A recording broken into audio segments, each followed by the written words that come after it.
하나님 말씀 출 이집트기 21장 12절에서 25절 말씀입니다.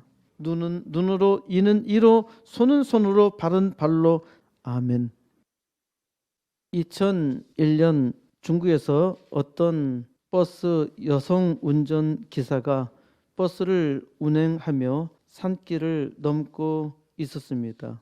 그때 양아치 3명이 기사에게 달려들어 성희롱을 하였습니다. 승객들은 모두 모른 척하고 있는데 어떤 중년 남자가 이 양아치들을 말리다가 심하게 얻어맞았습니다.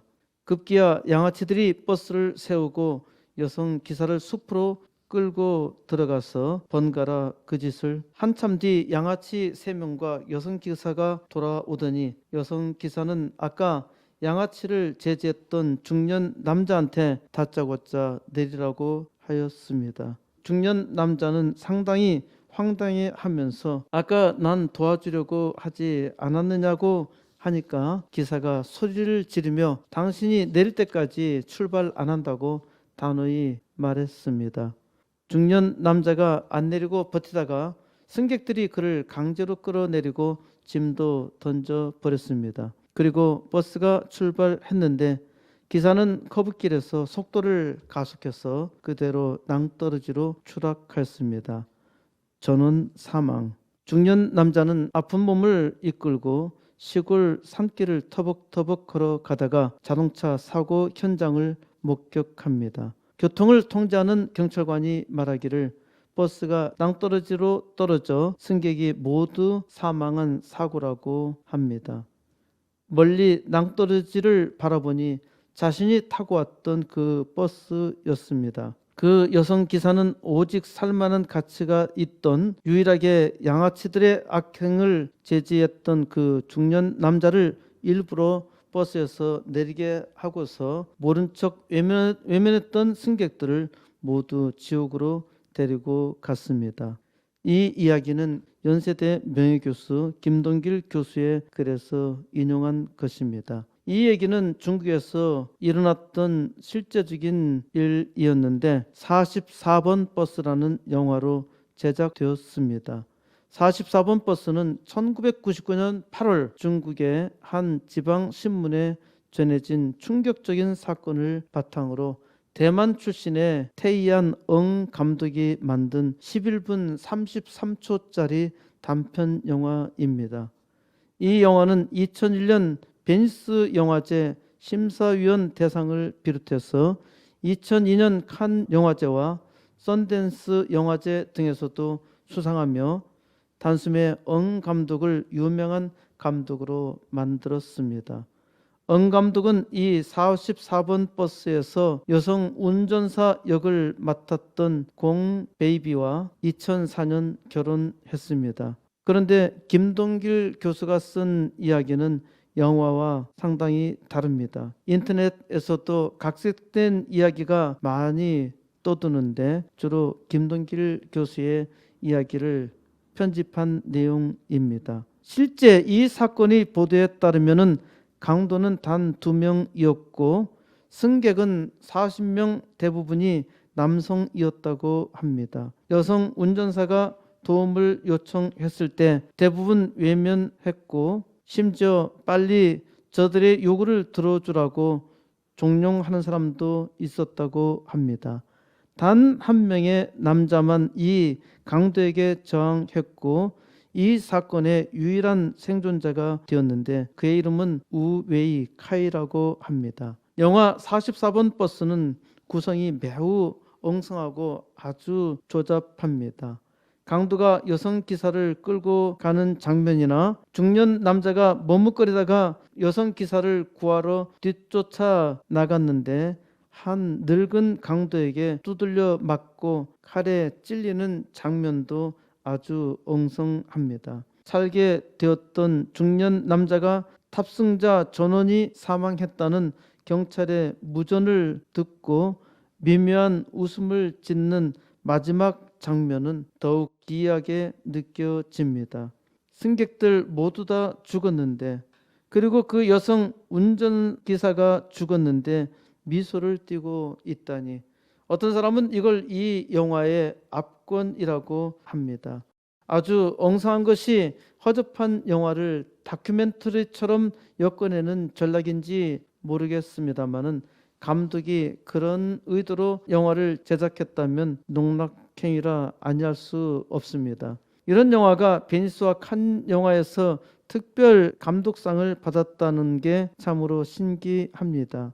미묘한 웃음에서 미묘하게 느껴져서 엉성한 작품인데 중국의 특이한 미묘한 문화적 차이라 느껴져서 상을 준 것이 아닌가 하는 생각도 듭니다. 이 영화가 주는 메시지가 정의와 방관, 여기서 답을 찾았는지도 모릅니다. 엉 감독은 어느 국가, 어느 민족에게나 일어날 수 있는 보편적인 인간의 심리 반응을 그리고자 일부러 시간과 장소를 희미하게 표현했다. 이 작품을 통해 현대 사회에서는 사회 구성원 모두의 책임과 협조가 필요하다는 것을 표현하고자 했다고 했는데 꿈보다 해몽이 더 좋다는 말이 적절합니다. 김동길 교수가 이 영화 이야기를 꺼낸 것은 우리가 악마들의 행위에 대하여 방관하고 있다는 것이며 이 시대에 정의를 외치고 싶었던 것입니다. 그러면 정의란 무엇일까요? 불의에 대해서 힘없이 맞아가면서 싸워야 하는 것이 정의인가요? 가진 자의 것을 빼앗는 강도가 정의인가요? 예로 공산당은 부자의 것을 강탈하여 나누는 것을 정의라고 하고 있지요. 온갖 불의를 행하는 악당들을 처단하는 운전기사가 정의인가요? 아니면 불의를 보고서 못 본 척하는 대중을 죽게 한 것이 정의인가요? 44번 버스에서 두 강도는 도망갔고 방관하는 시민만 죽었습니다. 그걸 보고 살아난 중년 남성은 미묘한 웃음을 짓습니다. 왜 웃었을까요? 자기만 살아난 것에 대해서, 아니면 여성 운전기사가 자기를 살리고자 한 행동을 생각했기 때문에, 아니면 방관하는 승객들의 죽음이 통쾌해서. 그런데 강도는 살았고 어정쩡하게 용기를 내다가 두들겨 맞은 자기도 살았는데 왜 웃고 있죠? 정의란 무엇일까요? 눈은 눈으로, 이는 이로. 저는 눈은 눈으로, 이는 이로가 정의라 생각합니다. 이해하기 힘들지요? 눈은 눈으로, 이는 이로라고 말하면은 아마도 함무라비 법전이 떠오를 것입니다. 눈에는 눈, 이에는 이라는 처벌 방식을 탄료 법칙이라고 하지요. 소위 동해 보복형이라고 합니다. 피해자가 입은 해와 동일한 정도의 보복을 하도록 함으로써 범죄 행위를 예방하고자 했던 것이죠. 함무라비 법전은 주전 1750년경 고 바빌로니아 제1왕조 제6대왕 함무라비 대왕이 제정한 세계 최초의 성문법이라고 하는데 2.25m 높이의 돌기둥에 전문과 후문 282조의 규정이 새겨져 있습니다. 제가 학교 다닐 때 함무라비 법전의 이 탄료 법칙을 들을 때 무섭고 잔혹한 법이라 생각했습니다. 그런데 요즘 악한 세상을 보면서 탄료 법칙이 정의라는 생각을 하게 되었습니다. 우리나라 최초의 법은 고조선의 8조 법금 있죠. 8개 조항 중에 3개 조항만 중국의 한서지리지에 기록되어 있습니다. 그중 첫 번째는 남을 죽인 자는 사형에 처한다. 두 번째는 남의 신체를 상해한 자는 공물로서 보상한다. 셋째, 남의 물건을 훔친 사람은 물건의 주인집에 잡혀가 노예가 되어야 한다. 만약 용서를 받고 풀려나고 싶은 사람은 50만 전을 내놓아야 한다. 아주 무시무시한 법인 것처럼 보이지만은 사실 이러한 법이 아름다운 사회를 유지하게 만듭니다. 현대의 인권보호법은 인권을 보호하는 것인지 범죄자의 권리를 보호하는 것인지 분간하기 힘듭니다. 억울한 피해자를 막기 위해서 범죄자의 인권 보호도 필요하지만은 이 일은 보통 사람들에게는 오히려 피해를 줍니다. 사람이 범죄자의 인권을 보호해야 하는 것은 사람이 근본적으로 부조리 하기 때문입니다. 범죄자를 재판하는 판사도 죄인이기 때문이죠.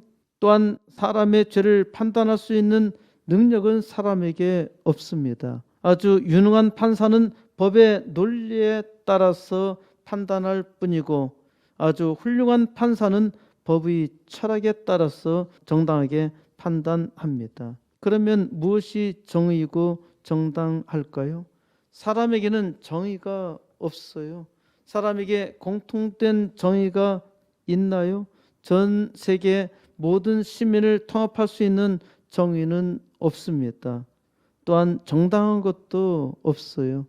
오직 우주 만물을 만드신 하나님만이 정의입니다. 하나님께서 말씀하시는 정의가 무엇일까요? 눈은 눈으로, 이는 이로. 이것이 하나님께서 정하신 법이니 이것이 정의입니다. 하나님께서 그 법대로 행하는 것을 공의라고 합니다.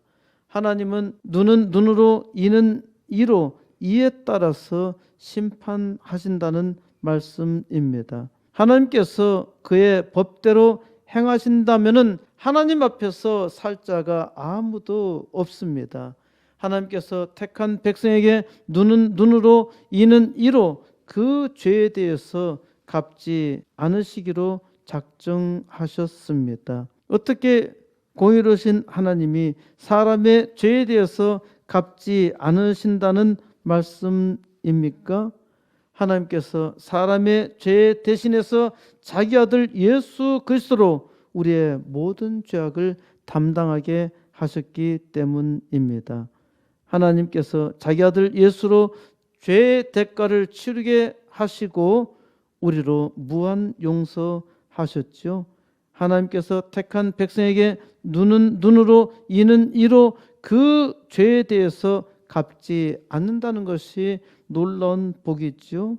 눈은 눈으로, 이는 이로 하나님께서 우리의 악당 원수에게 갚으신다는 것입니다. 그러므로 눈은 눈으로, 이는 이로 이 정의가 하나님의 백성에게는 축복이고 하나님을 믿지 아니하는 자에게는 영원한 저주이자 심판입니다. 하나님께서 이스라엘 백성을 430년 동안 종살이하던 이집트 제국에서 건져내셨고 이제 큰 나라를 이루게 하셨으며 하나님의 백성으로 살아가도록 법을 주셨지요. 율법은 범죄자를 징계하기 위해서 주신 것이 아닙니다. 하나님께서 자기 백성 이스라엘에게 복을 주신 것은 영원히 복된 삶을 살도록 주신 것입니다. 그런데 율법에 대한 오해가 참으로 많습니다. 로마서 4장 15절 말씀에서 율법은 진노를 이루게 하나니 율법이 없는 곳에는 범법도 없느니라. 사람들은 율법을 악하다고 생각하지요. 율법을 저주라고 생각하는데 율법은 악하지도 않고 율법은 저주가 아닙니다. 율법을 지키지 아니하니까 저주가 된 것이지요. 율법을 또한 법으로만 지키려고 하니까 힘들고 마치 저주의 집에서 사는 것과 같습니다. 율법은 하나님께서 하나님의 백성들에게 주신 축복입니다. 하나님께서 이스라엘 백성에게 복을 주시려고 율법을 주셨습니다. 출이집트기 20장 3절 너는 나 외에는 다른 신들을 내게 두지 말라. 너는 이제 내가 내 백성으로 선택하였어. 너는 나 하나님 외에는 다른 것을 신이라고 생각하지 말라는 것입니다. 아주 쉽죠? 그런데 사람들은 우상을 섬깁니다. 하나님께서 말씀하셔도 우상을 섬겨요. 또한 우상의 형상을 만듭니다. 이것이 저주의 삶을 사는 것이죠. 하나님께서 택한 이스라엘 백성에게 십계명을 주셨는데 십계명은 축복의 총론입니다. 이제 출이집트기 21장부터는 축복의 강론이 되겠습니다. 출이집트기 21장 2절 내가 히브리 종을 사면 그는 6해 동안 섬길 것이요 7째 해는 몸값을 물지 않고 나가 자유인이 될 것이며 살다 보면은 가난해질 수 있죠. 지독하게 가난하게 되면은 어쩔 수 없이 사람을 종으로 팔 수도 있을 겁니다. 옛날에는 살기 힘들면은 자기 자식을 종으로 팔아 넘겼어요. 그런데 하나님께서 이스라엘 백성에게 명령한 것은 그리하여 6년 동안 종노릇을 했다면은 제 7년째에는 아무런 대가를 받지 말고 자유하게 하라는 말씀입니다. 제 7년에는 무조건 자유라는 말이죠. 무조건 자유인으로 살게 하셨으니까 이것이 얼마나 놀라운 복입니까? 그러니까 아무리 가난하게 살아도 하나님께서 그의 백성들에게 항상 축복의 길을 갈 수 있도록 기회를 주신 것이죠. 너희도 이집트에서 430년 동안 종살이 했잖아. 내가 너에게 자유를 주었는데 너희가 살다가 살기 힘들어서 지독하게 가난해서 종으로 팔 때가 있다면은 6년 동안 일을 하고 7년째에는 반드시 자유롭게 하라는 말씀입니다. 참으로 놀라운 복이죠.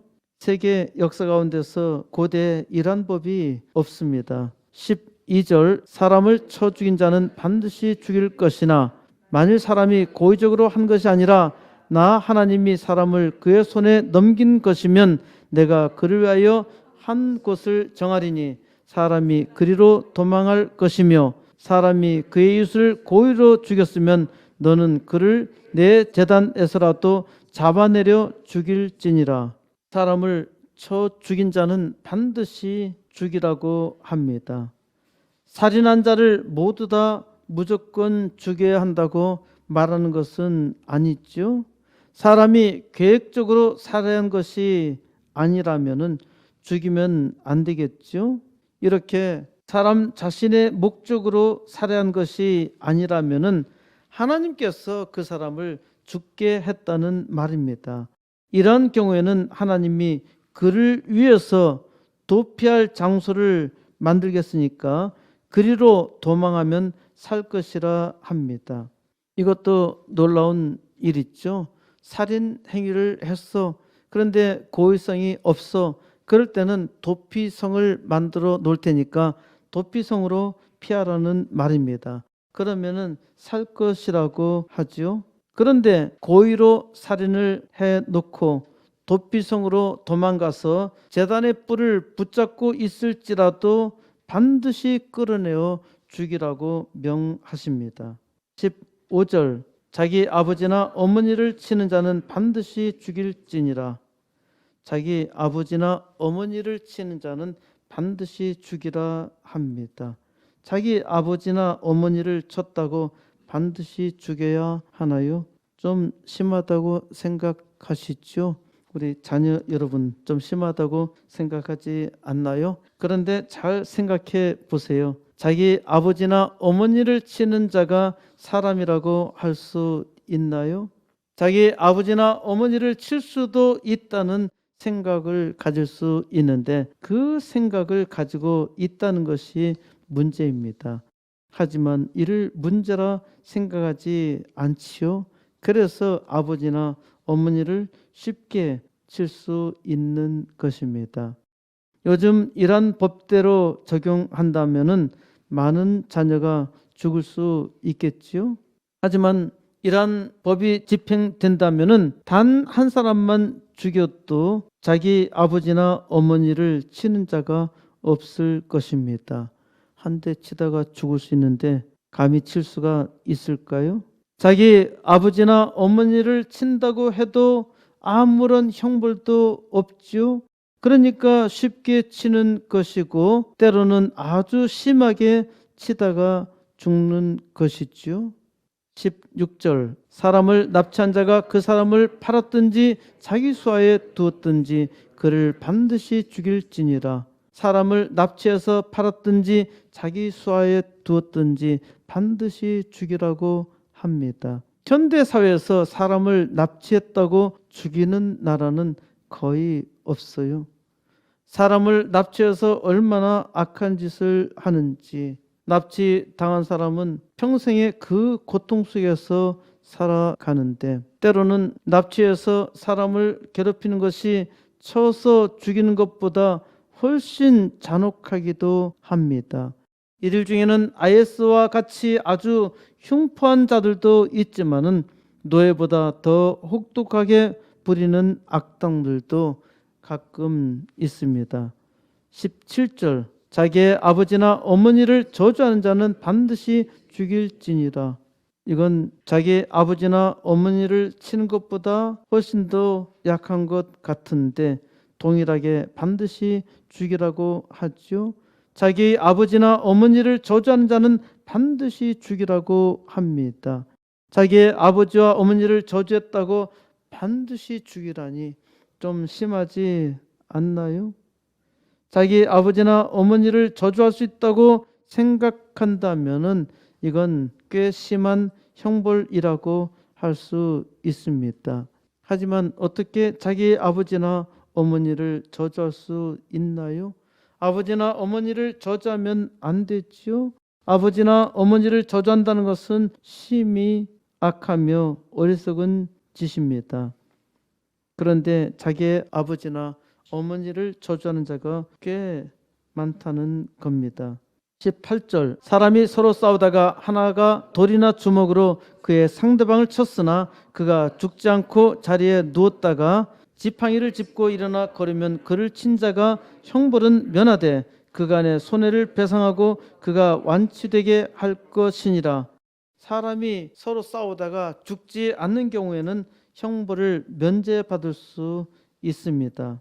단 부상으로 인하여 발생한 시간상 손해를 보상하고 완치되도록 지불해야 한다는 것입니다. 참 재미있는 법이죠. 여기서 누가 잘했고 잘못했고를 따지는 것이 아닙니다. 싸움은 끝났고 쓰러진 쪽을 위로하라는 것입니다. 하나님께서 택하신 이스라엘 백성은 하나의 형제 공동체라는 것을 알아야 합니다.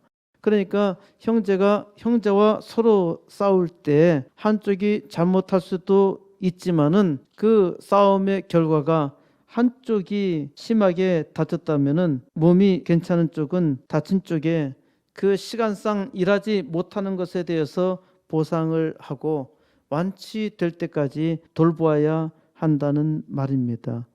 이것이 형제이죠. 20절 사람이 매로 그 남종이나 여종을 쳐서 당장에 죽으면 반드시 형벌을 받으려니와 그가 하루나 이틀을 연명하면 형벌을 면하리니 그는 상전의 재산임이라. 사람이 매로 남종이나 여종을 때리는 일은 아주 허다했죠. 남종이나 여종이 죽으면은 형벌을 받아야 한다는 것입니다. 그런데 재미있게도 하루나 이틀 살아있기만 하면은 형벌은 면제가 됩니다. 그 이유가 뭐냐 하면은 종은 주인의 재산이기 때문이라 합니다. 무슨 의미입니까? 종이 부상을 입으면은 주인의 손해라는 것이죠. 그런데 죽으면은 사람을 죽이는 일이 되니까 그에 따른 벌을 받아야 한다는 것입니다. 그런데 종이 부상을 입으면은 주인이 손해고 주인이 책임을 져야 하니까 함부로 때리지 말라는 것입니다. 그러니까 때리다가 사고가 일어나는 경우를 대비해서 말한 것이죠. 26절 사람이 그 남종의 한 눈이나 여종의 한 눈을 쳐서 상하게 하면 그 눈에 대한 보상으로 그를 놓아줄 것이며 그 남종의 이나 여종의 이를 쳐서 빠뜨리면 그 이에 대한 보상으로 그를 놓아줄지니라. 남종이나 여종의 한 눈을 쳐서 상하게 된 경우에 그 눈에 대한 보상으로 자유를 주라고 말합니다. 또 남종이나 여종의 이를 쳐서 부러뜨리면은 그 이에 대한 보상으로 자유를 주라고 합니다. 그러니까 종이 눈이 다치거나 이를 다치면은 자유를 얻을 수 있는 기회가 되죠. 그러니까 남종이나 여종을 함부로 때리지 말라는 말입니다. 22절 사람이 서로 싸우다가 임신한 여인을 쳐서 낙태하게 하였으나 다른 해가 없으면 그 남편의 청구대로 반드시 벌금을 내되 재판장의 판결을 따라 낼 것이니라. 사람이 서로 싸우다가 옆에서 구경하는 임신한 여인을 쳤어. 그래서 조산하게 되는 경우에 아무런 문제가 없다면은 재판장의 판결에 따라서 그 남편의 청구대로 벌금을 내는 것으로 끝납니다. 23절 그러나 다른 해가 있으면 갑되 생명은 생명으로 눈은 눈으로 이는 이로 손은 손으로 발은 발로 된 것은 된 것으로 상하게 한 것은 상함으로 때린 것은 때림으로 갚을지니라. 그러나 다른 해가 있다면은 반드시 갚아야 합니다. 이에 대한 보상은 동해 보복형입니다. 생명은 생명으로 갚아야 하고 눈에는 눈으로 갚아야 하고 이는 이로 갚아야 하고 손은 손으로 발은 발로 화상은 화상으로 상처는 상처로 타박상은 타박상으로 갚으라고 합니다. 내가 이만큼 화상을 입었으면은 그 상대방에게도 이만큼 화상을 입혀야 하고 내가 이만큼 상처를 입었으면은 상대방에게도 이만큼 상처를 입혀야 하고 또 때려가지고 타박상을 입었다면은 그만큼 때려서 타박상으로 갚으라는 말입니다. 이를 한마디로 정리하면은 눈은 눈으로 이는 이로라고 할 수 있습니다. 28절 소가 남자나 여자를 받아서 죽이면 그 소는 반드시 돌로 쳐서 죽일 것이요 그 고기는 먹지 말 것이며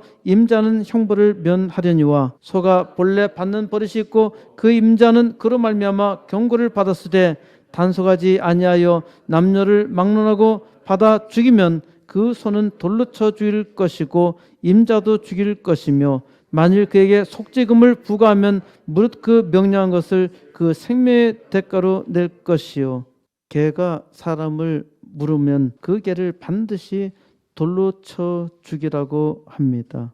개가 사람을 무는 버릇이 있고 또 이것에 대해서 경고를 받았는데 그 개를 가두어두지 아니하여 사람을 물으면 그 개는 반드시 돌로 쳐서 죽이고 그 임자도 죽이라고 합니다. 다만 돈으로 내라고 말하면은 그 생명의 대가로 내야 한다고 말합니다.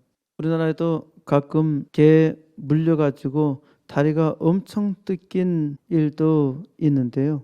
그러면은 그 개를 이 법에 따르면은 돌로 쳐 죽여야 하죠. 사람이 그렇게 물었으면은 감옥에 보내는데요. 개가 물었는데 그 개는 아무런 조처를 취하지도 않아.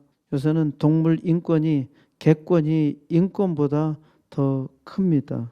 세상이 이상한 세상이 되었죠. 32절 소가 만일 남종이나 여종을 받으면 소임자가 은 30세겔을 그의 상전에게 줄 것이요 소는 돌려쳐서 죽일지니라. 소가 만일 남종이나 여종을 받는 경우에 은 30세겔을 그의 주인에게 주라고 합니다. 앞서 나왔지만은 종은 주인의 재산이기 때문입니다. 그러니까 주인이 재산상 피해를 입었으니까 은 30세겔을 주라고 합니다. 은 30세겔 하면은 가룟 유다가 생각나지요. 가룟 유다는 은 30세겔을 받고 예수님을 팔아 넘겼습니다. 예수님은 종의 몸값으로 팔려서 죽으신 것이죠. 예수님은 사람을 구원하시기 위해서 사람의 종으로 오셨고 종으로 십자가에 달려 처절하게 죽으셨습니다. 눈은 눈으로 이는 이로 사람은 죄를 지었기 때문에 그 죄로 인해서 마땅히 죽어야만 했지요. 예수님께서 이 죽을 죄에 대해서 대신 형벌을 받으신 것입니다. 하나님은 눈은 눈으로 이는 이로 심판하시는데 우리의 죽을 죄 대신에 하나님께서 예수님을 대신하여 받으셨습니다. 하나님의 공의를 자기 아들 예수를 통해서 눈은 눈으로 이는 이로 이를 이루셨던 것입니다. 눈은 눈으로 이는 이로 사람은 죄를 짓습니다.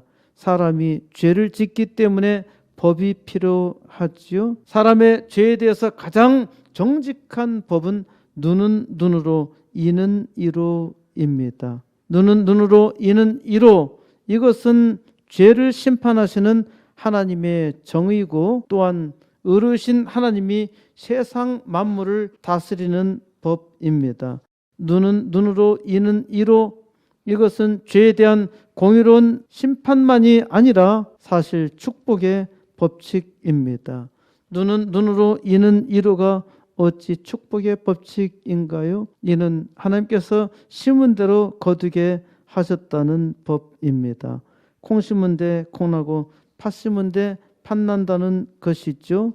심는 대로 거둔다는 것, 그것이 축복입니다. 눈은 눈으로 이는 이로, 하나님은 눈은 눈으로 이는 이로 정의롭게 또 정직하게 갚으십니다. 하나님의 백성에게는 예수의 피를 대신 받으시고 믿지 아니하는 자에게는 그 피를 받으십니다. 하나님은 사람들에게 눈은 눈으로 이는 이대로 곧 행한 대로 갚으십니다. 또한 사람이 수고한 대로 얻게 하셨지요. 그래서 선한 일을 한 자에게는 선한 일로, 감사하는 자에게는 감사하는 일로, 부흥을 사모하는 자에게는 부흥의 역사로 더욱더 풍성하게 은혜를 주십니다. 그러므로 하나님을 믿는 하나님의 백성들은 기회가 있는 대로 착한 일을 하세요. 코스모스 교회는 함께 이 땅의 부흥의 역사를 열망하며 80개 개척교회와 2개 학교 세우는 역사를 믿음으로 함께 기도하며 수고하고 있습니다. 하나님께서 코스모스 교회를 통해서 눈은 눈으로 이는 이로 하나님의 역사를 이루어서 하나님께서 하시는 그 증거를 세계 만민에게 나타내십니다. 눈은 눈으로 이는 이로 하나님께서 세상 악한 자들에게 하나님께서 이를 보이시며 또 하나님의 백성으로 선택받은 죄 종들에게 눈은 눈으로 이는 이로 이를 통해서 하나님의 영광을 온 땅 나타내십니다. 이제 눈은 눈으로 이는 이로 하나님의 공의로운 심판을 믿는 죄 종들이 하나님께 은혜를 구하여 하나님의 아들 예수 그리스도로 인하여 이 땅에 하나님의 의로운 역사 나타내어 하나님의 영광 온 우주에 선포하는 역사 이루시기를 우리 주 예수 그리스도의 이름으로 간절히 축원드립니다.